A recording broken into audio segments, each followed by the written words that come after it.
Hey, cyber babies. It's the even more fabulous Dr. Mother Love coming to you talking about live and in living color. I'm all decorated and looking all cute because I have a decorated looking all fine. This guy you talk about a fan, especially a fan of football. You guys know that I love football. And this guy has taken one of his missions and turned it into just something absolutely wonderful. And I love him. I love him. I do. His name is Wayne Mabry. You will recognize him as the Violator at the Raiders game. Oh my goodness. Welcome to the program. It's good to see you as always. Thank you, Mother Love. First of all, I'm honored to be side by side with you talking smack. Oh, we talk the real smack though. We talk the smack that you can't make up. We talk the smack that you had that you lived through, and you know the difference between what is and what ain't. Walk it like you talk it. See, so and having and people always thought I was the only girl in a brood full of brothers. It was 4 girls and two guys, 4 girls and 2 boys, and our mother was a football fanatic. I didn't even know she could get crazy like that. We're from Cleveland, Ohio. She is a ride or die. I don't care what you say. We could be losing. We could be lying. I'm going to stick with the Browns. Tell me about you, Wayne. And when did you realize that you started loving football? I think I was probably 4 or 5. I wasn't even in grade school yet, but I used to sit up and watch the game, and it just caught my attention because to me, football was like the gladiators in the arena. Mm-hmm. So already you can tell I'm into knights, swords, armor, and all that good stuff. So, I never would have heard armors and knights and that good stuff. Yes, and that good stuff, yeah. So it just immediately caught my attention. You got 11 guys on each side running, beating the hell out of each other with a ball, and that was like in Lords of the Ring, that was the precious, the football. Mm. So I immediately looked at it as man-on-man combat. And I was so thrilled about it. My mom used to say I used to just sit there and she would be calling me. She could not get my attention while the game was on. So I consider myself kind of a student of the game. Mm-hmm. But anyway, fast forward till I'm 12 years old, and I'm watching the Raiders play the Kansas City Chiefs. Mm-hmm. Now, my favorite color is black. Mm-hmm. So these guys had on silver and black. Mm-hmm. And they zoomed in on the helmet, and I saw a shield with 2 crossed swords and a one-eyed pirate. Mother Love, I fell in love. My heart was smitten, as they used to say back in the day. I was smitten at 12 years old. So my quest began, where is this team from? Because I had no idea. Mm-hmm. But I'm going to go wherever they are to live out my life, because I wasn't really happy with where I was, and I knew there was something better for me. So that began that passion even at 12 years old. That's what I'm, tripping about, because it's, and when it's something that you are supposed to do or something that you want to do. Now, was it something that you had to do? Was it something that you wanted to do? And did it called to you to say, come in here with me? Something, like you said, something struck in your spirit and said, oh, I'm going to do that. That's where it hit me, Mother Love, in my spirit. Mm-hmm. I never spoke about it to anybody, mm-hmm. but it was just like, wherever that shield is, that's where I want to go live. So I put that in my mind before high school, wherever they are, and I start researching. Mm-hmm. Was no internet like we're talking now. You had to go to the library. And, growing up in Mississippi was not a whole lot of information about California. Mm-hmm. So I would go through encyclopedias, and I ran up on Oakland Raiders. That was it. So history class began to be my most favorite class, because every time California came up, I was all ears. I was locked in, as I say. So, I would listen to those classes and just dream. Mm-hmm. And I'm going to get to that later. I would sit there and dream of myself being there, not knowing what the hell the terrain was like, weather or nothing, but I envisioned myself there Uh-huh. going to Raiders games. Mhm. And like I said, I just walked out this dream. Like I say, all the way through high school, my 2 years at Jackson State, where I met, Walter Payton, Jackie Slater, Robert Brazil, I'm Ricky not gonna Young, I'm not gonna you know even all date these myself. cats. I'm not gonna even date myself to say that I know exactly who you're talking about. These are legends that you are talking about. Yes, they And were then they were like demigods, mother, walking across campus. But on Friday nights and Saturday, when they strapped up, they became warriors, and I admired them for that. And I took on that persona, so to speak. There mm, was a switch that they hit when they crossed the white lines, mm, and they became gladiators to me. So, after a couple of years of observing them, and some of them got drafted, mhm. most of them did. They got drafted. I kind of got depressed, and I'm saying I'm done with college, even though I knew that was going to break my mom's heart, but I had to follow my heart at that time. What did you go to college for? I was an art major. Okay. Color me surprised. Yeah, Yeah. yeah. Go Color figure. us surprised. Yeah, I am an artist by the gift of God. So that's what mom wanted me to go and make my living doing. So now today I can say to her, which I did before she passed, Mhm. that every day that you see this, I'm using my art and it's seen around the world. And it's Oh, it's it's just so unique. Now, did you come up with the idea of the stripes on your face, or did other people did they have input into how you became the violator? And this I want to after that, I want to know.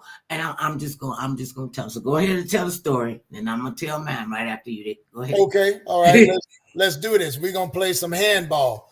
So anyway, what you see is a spirit that was inside of me as a youngster. Like I Mhm, said, the knights were like who I wanted to be.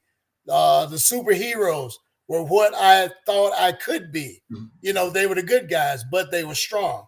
And they had a purpose with what they did. mhm. So this image that you see in front of you is just my persona that's inside every day.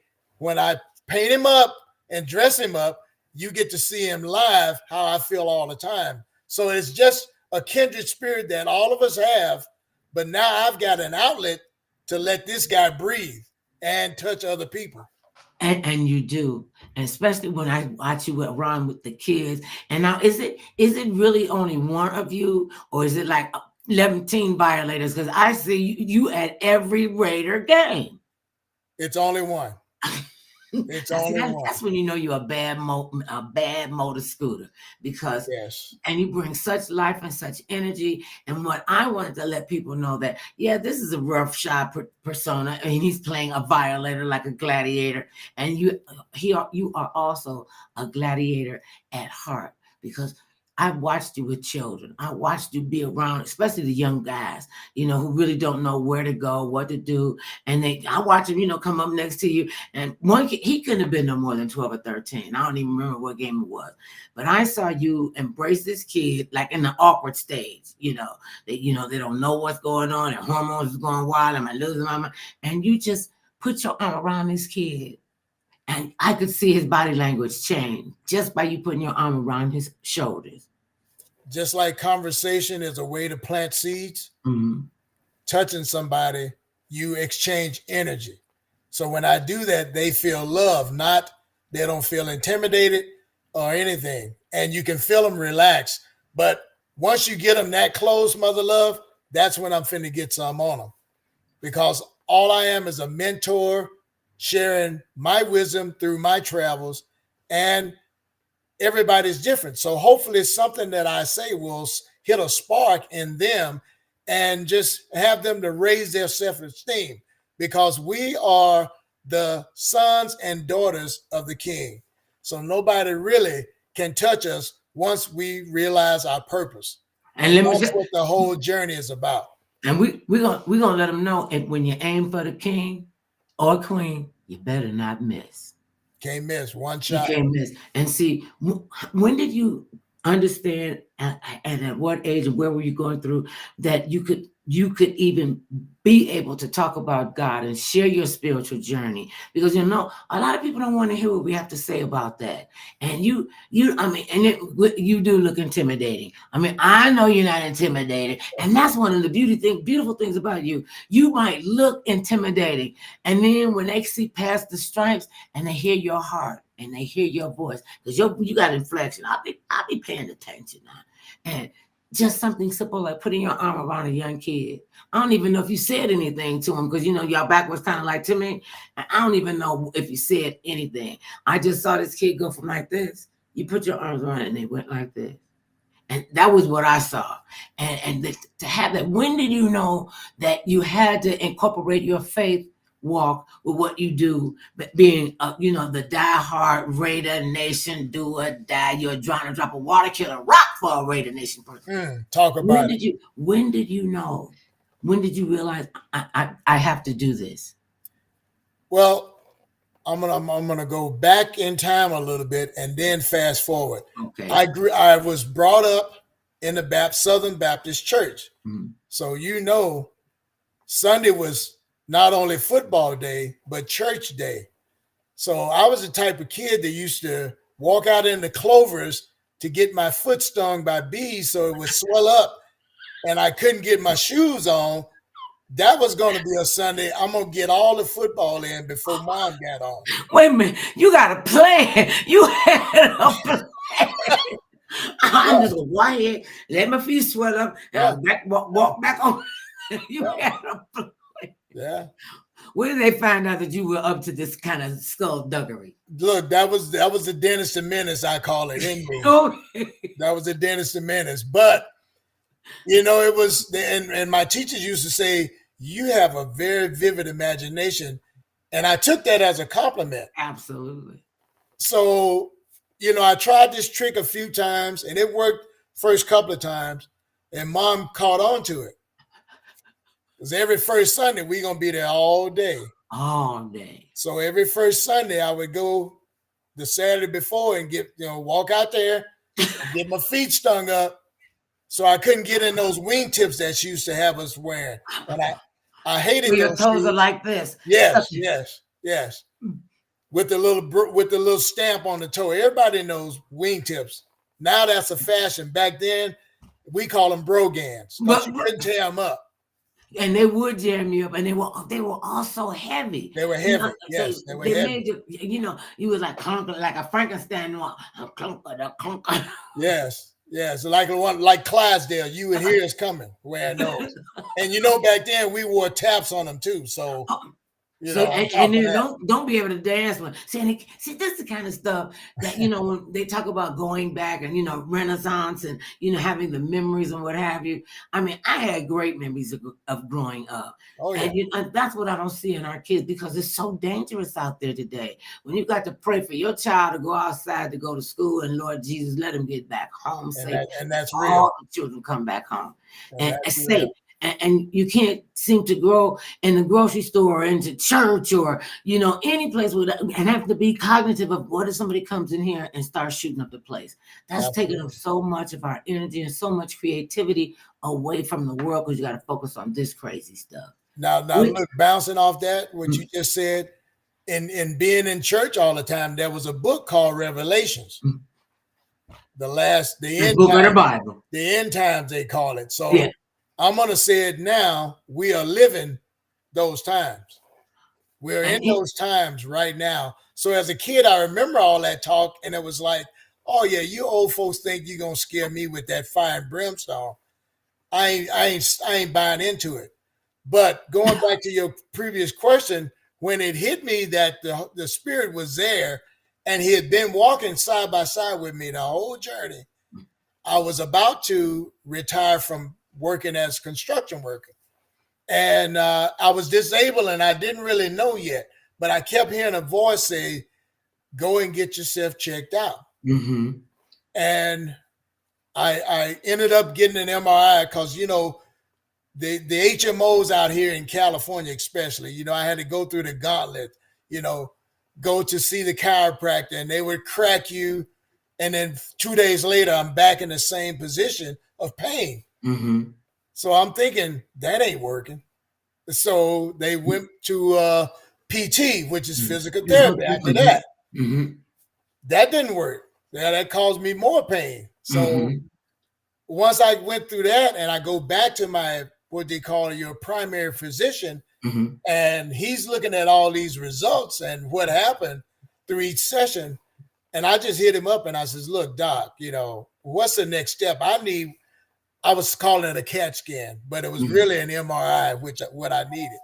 So he put me in for that. He says that's the last thing we would offer because of the cost. So that started to change the way I looked at the whole medical field. But we'll get to that in another talk. So anyway, I got the MRI done, and come to find out I had something called oh I will butcher up the name, so I'll just say I have degenerative disc. After 35 years of heavy labor plus lifting weights and playing sports and all that good stuff, I had just grounded everything down to almost where it's touching. So the surgeon, when he got the results, he called me in and he's looking at it. And I'm looking at the skeletal structure there, but he says, you notice there's space between everything right there? Oh my goodness. He said, that's called worn out. Now, I'd heard that term as a kid, worn out. So I'm looking at him. He says, that means I can't fix that. So he says, go tomorrow and retire from your union because you got the time in. Mm-hmm. So there was an instant of fear that flushed through me, like, retire? I don't have enough money to retire. And so I go home, and discuss it with my wife. Mm-hmm. But this voice is with me saying, I got you. And I'm thinking, okay, I'll get back to that. That was a man upstairs just talking to me the whole time. I got you. Do what you got to do and keep moving. So I go in, put in my paperwork, got everything going. My retirement pension started to come. But when it came around to getting the full disability, that's when Satan reared his head. And, I got my day in court. You go before, a judge in your district, and he denied me. Yeah, he's looking at my medical records now. I know I'm getting all off track of what we were talking about. No. I'm keeping up with you because now you've gone through all these procedures. It's going to come back full circle to what you asked me. Trust me. So he denied me, and I had this attorney company from out of Boston, of all places, Boston, Massachusetts, that was doing this, representing me pro bono. So when this guy turned me down, well, anyway, when I walked into the courtroom, he says, he made this statement, and that was the downfall. For somebody 59, you look pretty husky to me. And immediately, coming from the South, I knew that was a jab at me personally. So my eyes were like blood red, but I knew I couldn't explode and say nothing. But I'm looking at this guy saying, if I could get to you, you know what would happen. So I'm sitting there and I'm pretty ticked off. So he goes through the whole denying, and there's a vocational specialist there with me from my trade saying that, showing him a graft. I started in 78. I peaked at whatever year it was, and I started to slide down, which is a normal, So when I flatline it, that means he's done, especially with the condition that I have. He denied it in spite of all that. So shows you how God works. I go home and I'm really upset now because that's half of my income that I'm living on today. Denied over profiling. So judging, you don't deserve full compensation for the work that you put in. You already, and sometimes, people that are in a position of power, I don't care how minuscule it is or how many people, and they seem to get joy out of watching us suffer and seeing how we're going to come out of this. And then when you do, and they always got their foot on your neck, And then, we got a skill that, just like them snakes that come in, but we know how to come out the building standing straight up, standing tall. And that's where the power comes in, because they want to scare you. Oh, well, no, why should you get a 100% disability? You know, and you got somebody there that's helping you and telling this story. Right. And you know what it was. You know, they still color struck. I That's knew why I'm exactly. black. I'm black. I knew exactly. Excuse me. I knew exactly what it was because my spirit felt it. Mm-hmm. I didn't even have to hear it, but hearing it, that went straight to my spirit, and it just, I knew what I was dealing with. So I'm sitting there being as quiet as possible. My attorney never said a word. So when I go back, Mother Love, it almost takes me 3 years to get back around to another court date. And I go before the same guy because he's going to make sure I'm going to cut this guy's legs from under him second time. But this attorney firm, and I'm going to put their name out there because I love them that much, Ionella and Mamalo. And the name makes me laugh still, but those guys do not play. It sounds like a dessert. Yes, like banana pudding. Yeah, I saw a whole cup. Yeah, I can get that. But that's too good. His opening statement, the stenographer, I guess, typed it down because when she did it, she peeped around the wall, the petition, to look at me. And as soon as I saw her face, I'm like, oh, she heard it too. That's all I said to myself. Oh, she heard that too. She's like, who is he talking to like that? So this is all on tape, the minutes of the court session. So when it goes back to Boston, and I guess the big guys in the firm hear it, they put him on their target. Whenever court date, we're going to send the closer back, which is a different attorney because the other one was considered a noodle. Anyway, their words. I'm with you. But so I'm saying, oh, so God had a hand in this. So that they sending the closer out, and they sent a form for me to fill out. Now I'm giving you a lot of information, but anyway. Listen. This is our program. We can do what we want. Okay, but I'm gonna keep going because this was to show him, and I'm putting it in the spiritual text. Don't mess with a child of the King. So, and they don't. When you know that they don't understand what that means, you know that they're not even in the mindset and the spirit set. And then you got what they say when you go into battle, put on your whole armor. Put your armor on. That's what I'm saying. So that is your cloak of armor when you believe and have faith. But so I'm sitting there, and this closer came. He pulled me to what they call a sidebar, and he talked to me for about 10 minutes. He says, "Hey, you're getting ready to get paid today with back pay." And I'm thinking, what? He says, we went back and we played the minutes, and the big bosses heard that, he was put on a target on their calendar that whenever, he says, I was already selected to go and close the deal. And he says, if you had been a little white lady, that's their words, you would have gotten paid the first time. So this is when I learned how the court system actually works when people of us, our hue walks in there. And he says, just sit back. You know, he had his little American flag on his lapel. He's kicking back. Little Asian guy. I'm like, if I seen him today, I'd give him a huge hug. He just says, sit back and relax, and you probably won't have to say nothing but, yes, Your Honor. That was all, Mother Love, that's all I said, that whole procession. So he brought a different vocational specialist back to get a different graphic than he saw before. He's trying all the loops now.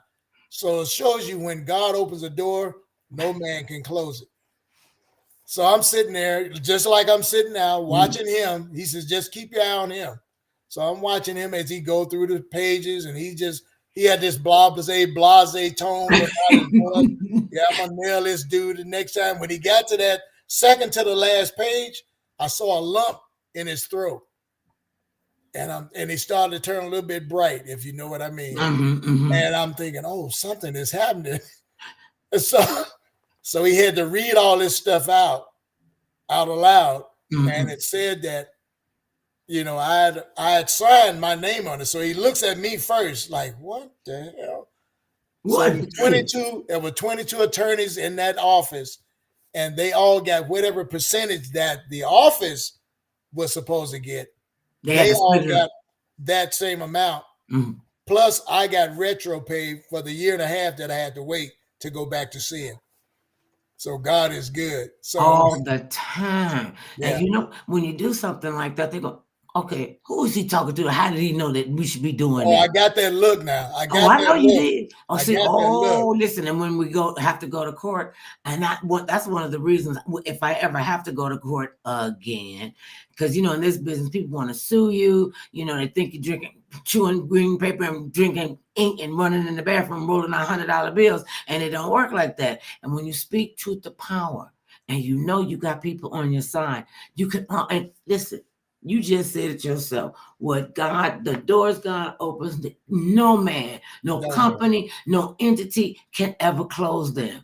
And sometimes you see it metaphorically in your life, or sometimes it's like the door actually does not, nobody can close the door. I mean, you literally could not move the door because it's so big. And that's what we maybe I'm just a supernaturalist, because I believe if you really hear God and God really hears you, you got a personal relationship. You ain't got to go begging God for nothing. You ain't got to, oh Lord, please let me get a good husband. And you take any piece of guy coming off the street with no moral values, you know, got 4 or 5 baby mamas and all this kind of other kind of crazy carrying on.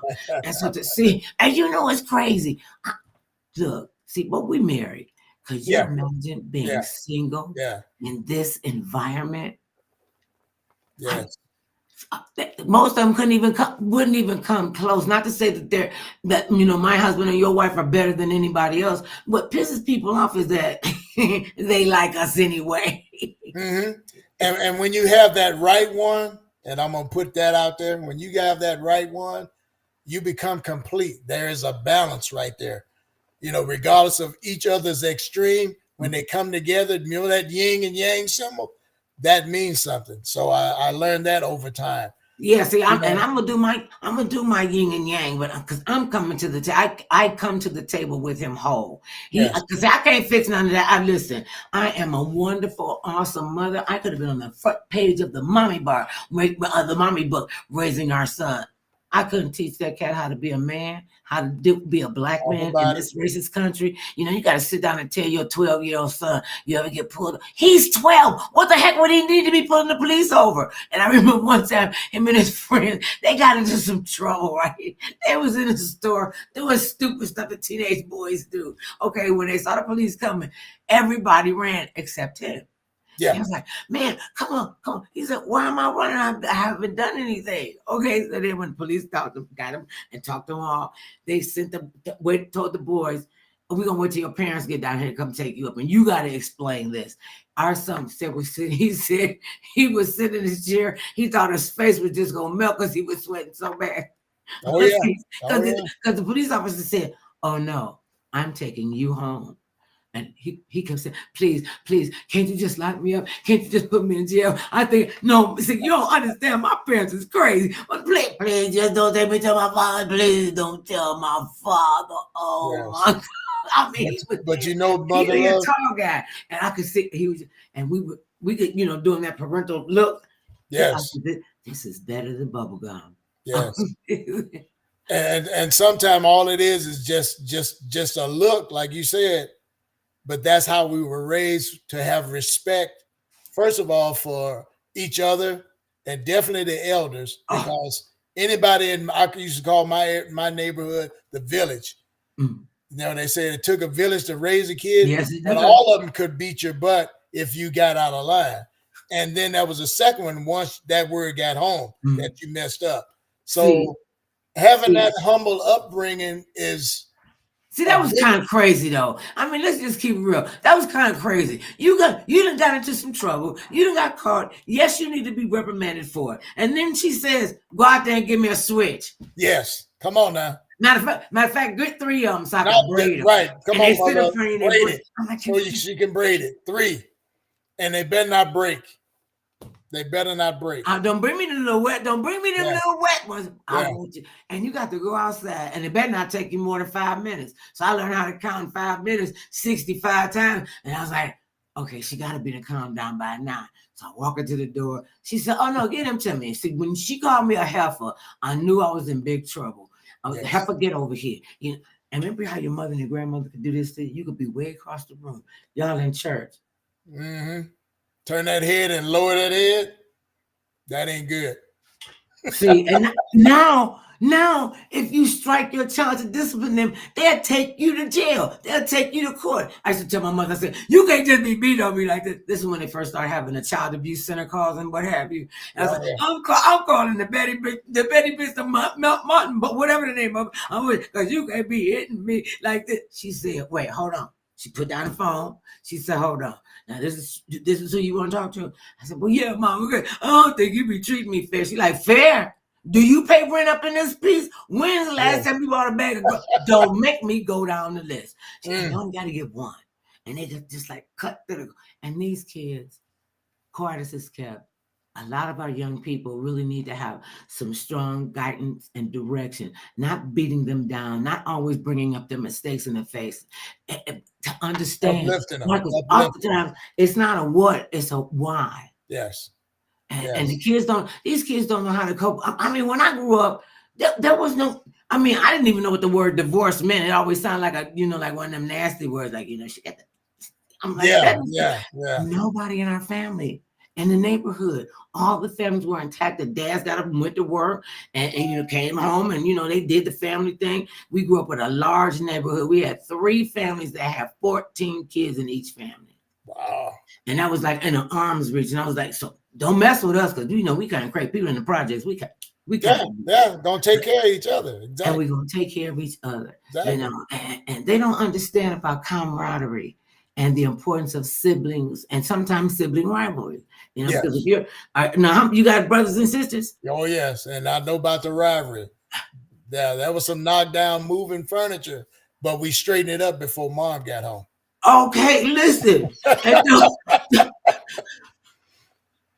And they always, but I want to know, how did they always know? They always know. Intuition, mother love. Intuition. The spirit. The spirit. That is important, to have a personal relationship with God. Yes. Whomever you conceive God to be, whoever is where you're comfortable, where you feel safe. The God I serve, he's a supernatural dude. He can, I mean, how many people can say, I was born and imagined I'm gonna be the king of the world? I mean, come on now, and then you tell me to be the king of the world. How many people do we know and he was a people, he's still a people. That says, okay, you only get to do this, but you get to do that. You whatever, because we are always fighting against principalities, and evil is evil, and Satan is real. Remember, Satan believe in God, because if Satan didn't believe in talk about it, same one we're talking about. Yes, I'm like, but the story, if they made all of this up, which I don't believe they could, because men and women are stupid trying to keep secrets.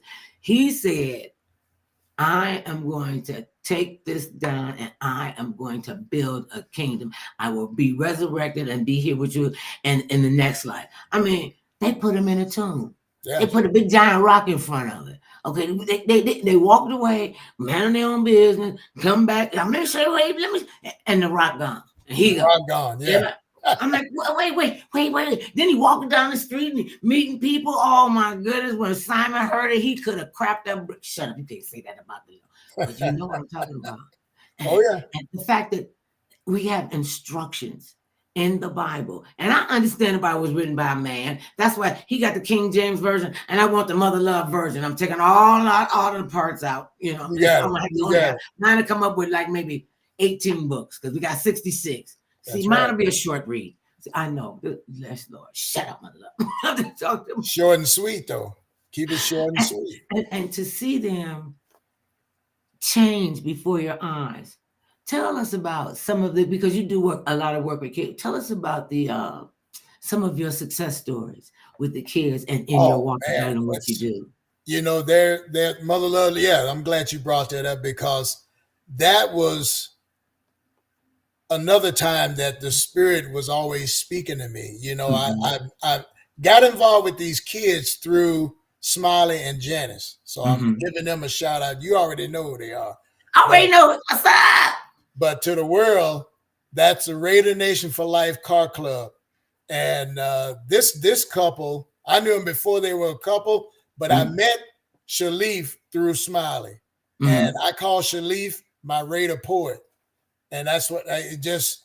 We all have purpose, and as soon as I met him, there was some kind of energy. I'm like, this guy's a poet, but he could take that any way he wanted to go and spread that message, like I'm trying to do through what I do, putting hands on and giving back.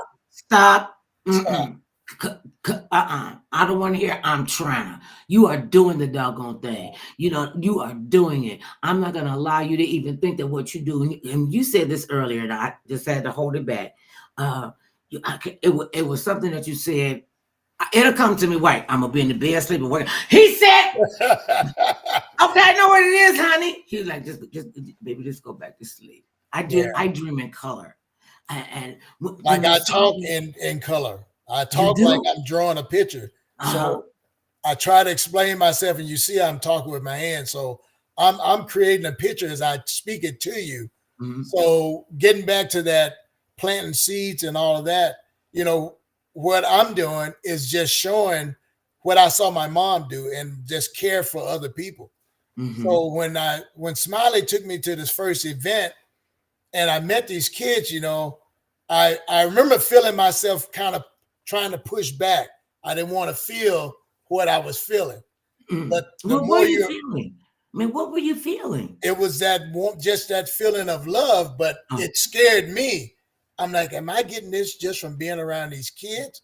And that was that. So as you embrace that, and I told Smiley, I said, you tricked me into this. And he probably was standing up going, yeah, I had to do what I had to do. Do what I had to do. But that's just the way, that's our running joke. You tricked me into this because I went to a car show thinking I'm going to look at cars, but I met the kids. And the mother of it changed the trajectory of my journey. You know how people say I just pivoted? That made me pivot because what I thought I really didn't have time for is what I got the most pleasure out of putting time into. So isn't that funny how that works? Just a sidebar. Isn't that funny how that works? It's funny to people that don't know. When it's like just get close enough, and that means a lot, man. Those kids I call them my heroes, and I've watched some of them, the ones that survived the whole disease that they were fighting. The ones that survived, they're now adults. So I just saw them like 2 or 3 weeks ago at a barbecue that these guys throw every year for the kids, before we take them to a game. Now, this year they didn't go, but we had done it like 3 or 4 or 5 years previously when the team was in Oakland. That was like a road trip for the kids and their family. And just to see the looks on their faces, and they've been through some traumatic stuff that, we complain about, oh, there's a mosquito in here. These cats are sometimes strapped down or having surgeries and this and that, everything you could think of. And all they want to do is feel loved and play like a kid. So when I got closer to them and started meeting the families, just being there, gave strength to those families, because you can't imagine what stress they were under just knowing that their kid is ill. And this illness may take them out. And we're talking young kids, And it just showed me that there's a purpose that I walked right into. Like I say, it's all, I got to say it, all in God's time.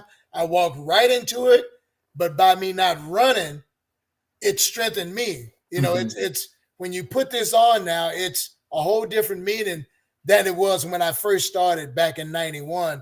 It was just to go and raise hell at the Coliseum. Don't tell the truth, shame the devil. I'm going out here to raise hell. See, but it was all in good fun. Now, when I say raise hell, I have to say society treats men better than they do women when it comes to. I'm just gonna go. No, Missy, you're not going out here to do nothing. You're not wreaking havoc and running amok. You have to be on a short leash. And I was like, I'm not a dog. Why I need to be on the leash? I don't understand that. And I would think it, but I wouldn't say it. You couldn't say it. And you can't even think. My mother, you couldn't even think it. You could, I mean, she used to tell us, and this is way before Yoda came out. She had some Jedi mind tricks on us that wasn't even funny. Weren't they? Come on. And then you just want to say, why couldn't she just give me a whooping? I would, get, oh my God, it could be. And she was like methodical, so she's gonna stand here and she's gonna learn this lesson. And I'm the best student. I'm on the honor roll. I'm in National Honor Society. You know, I'm doing all the stuff I'm supposed to do academically.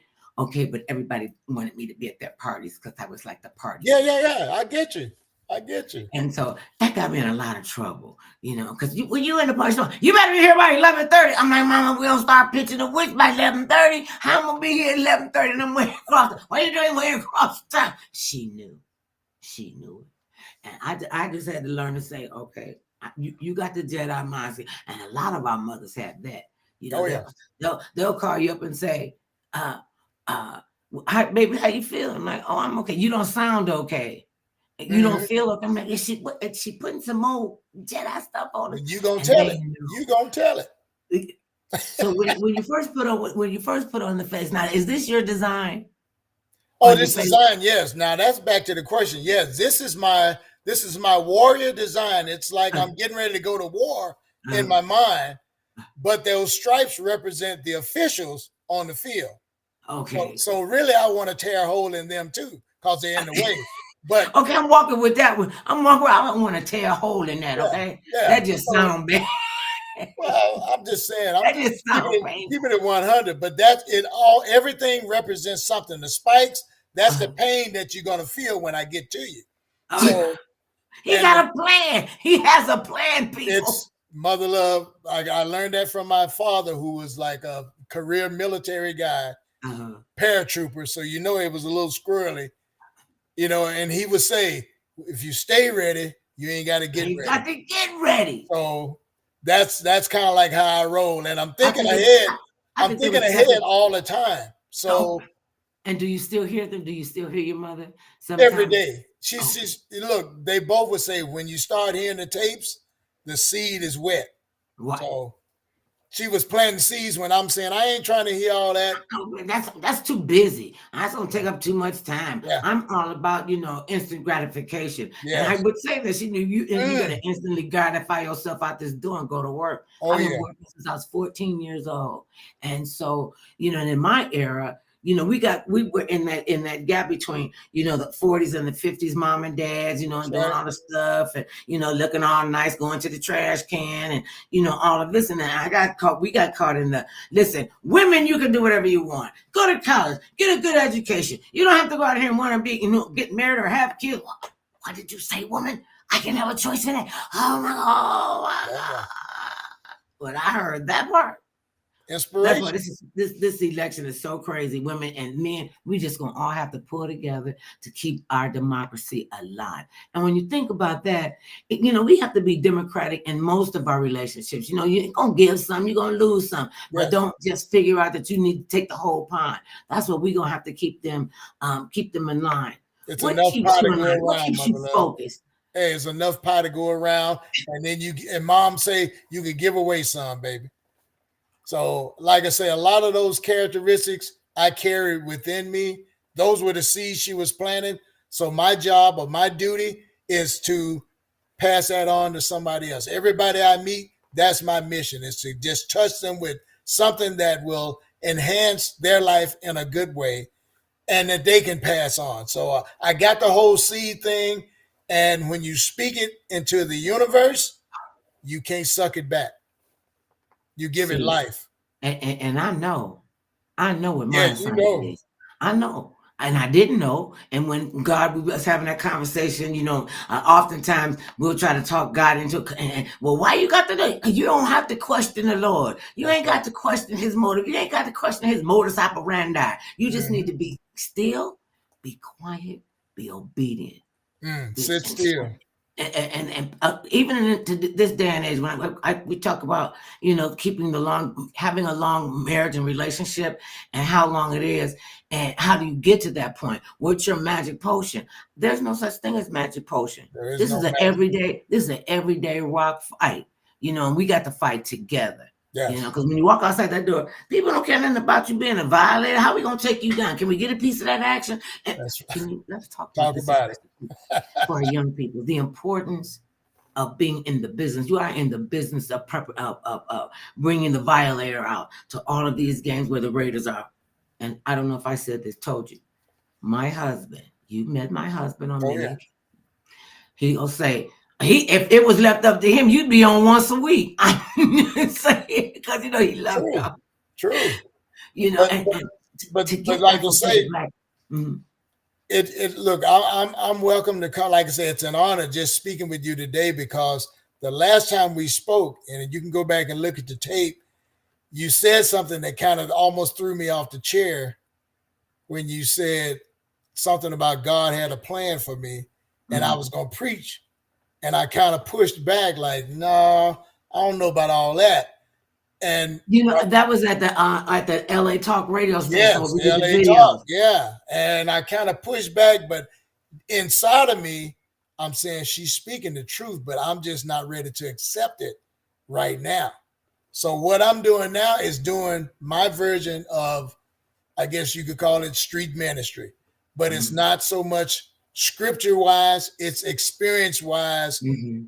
knowledge wise, faith driven, Mhm. because until faith is there, you just like a dog chasing his tail, wearing a hole in the grass. And can't catch up with it and don't Can't realize you catch up chasing with it your and own don't stuff. realize. And Yeah, I could never understand why the dog chasing his tail. God said, "Don't worry about that." yeah. And when you have a personal relationship with the Most High, He will hear you clearly. All the time, you might not like the response that He gives you. You might not like the direction. And me, the bubblehead woman I was, well, not anymore. I started at 2.5 heathens. I'm down to a half a heathen now. That's Okay, it. I okay. break it up into 1/8, so it might take a while to get to that part.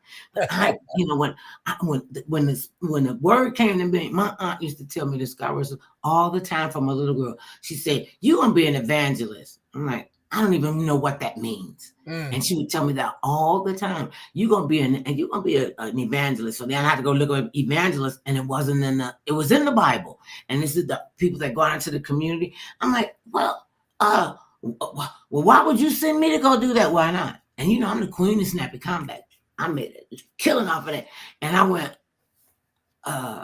but what if I don't worry about that? Well, how am I? Don't worry about don't that. worry And about it. every time I came up with one, he was laughing at me. I could see him. You foolish child. You are my child. Yeah. You just be on your assignment and be obedient. That People that say that that's all you got to do is, mother love, is keep stepping, walking, and that's why I titled my book "The Walk," because I had been on that journey since I was a little toddler back from Mississippi. This journey that I'm on started way back, so that book was just kind of like my memoirs of those okay. Where's special. my autograph copy? I know you Oh, wrote a book. look, No. look, look! You just send me your info, and I'll get that to you. Oh, I love the See? cover. See, but right now you can get that on Amazon or at my personal clothing website, which is moto-sports.com. And I'll No. personally autograph it if you order it from that website. But Okay. Mother Love, you got one coming to you. Thank you, baby. I But so that's it. appreciate that. Well, I'm just saying. I mean, when you could look good with a striped black and silver Hey, face, look, you and you you gotta be working you gotta be okay with who you are, right. and okay with your skin. Now we've talked about that skin a lot, but that's the coat that God wanted us to wear. So You I know what wear God I made. You wear it know what proudly. God made. You know I what wear it God made proudly. us. You know what God made us like this, right? Yes. You know why? Hmm. Because He knew we could handle it. Yes, we can And handle it. we can handle this. And I love the fact that you're always in the community. You're not somebody that's hide behind a bunch of bodyguards and everything. No, Now no, no, no. you be People, protecting the bodyguards. I'm jumping behind that guy. yeah, you, you you know. gotta you gotta be about the people when you walking in that light or his light, Hmm. and that with that faith. I pretty much go wherever, Mother Love, Hmm. because I just pray and go. Even during the pandemic, people were like scowling back and doing this and that, and I took the regular precautions, Hmm. using common sense, which, by the way, they're not teaching that anymore.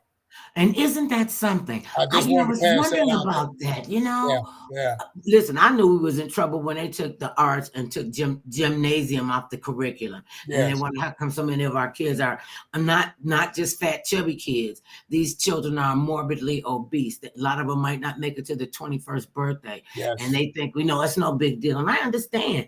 People are stressed out. I'm a stress eater. I eat when I'm happy. I eat when I'm sad. I eat when I move. I eat when I'm glad. So, and I know that. And I had to learn how to be able to modify my lifestyle, so that I would not keep all that weight on me. Because they were talking about, my love, people in your family don't last long. So, you might want to think about getting some of that weight off of you. When he said I was morbidly obese, I was like, no, I'm not. I'm fluffy. I'm Yeah, yeah, exhausted. yeah. I'm squeezy. Like you gonna be dead with your exhausted teeth, whatever he said to me. And it was a wake up call. And I Tap on the woke up. shoulder.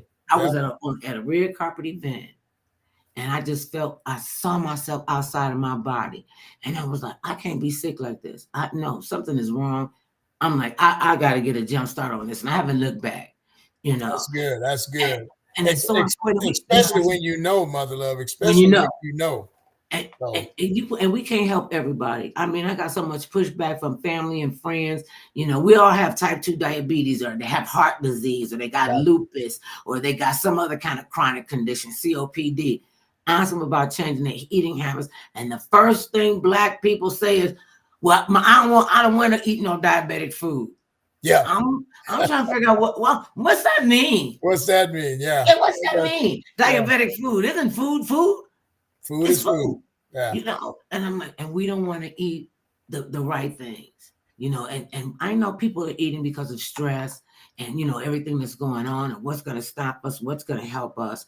When you see what you have done and what you continue to do, what keeps you motivated?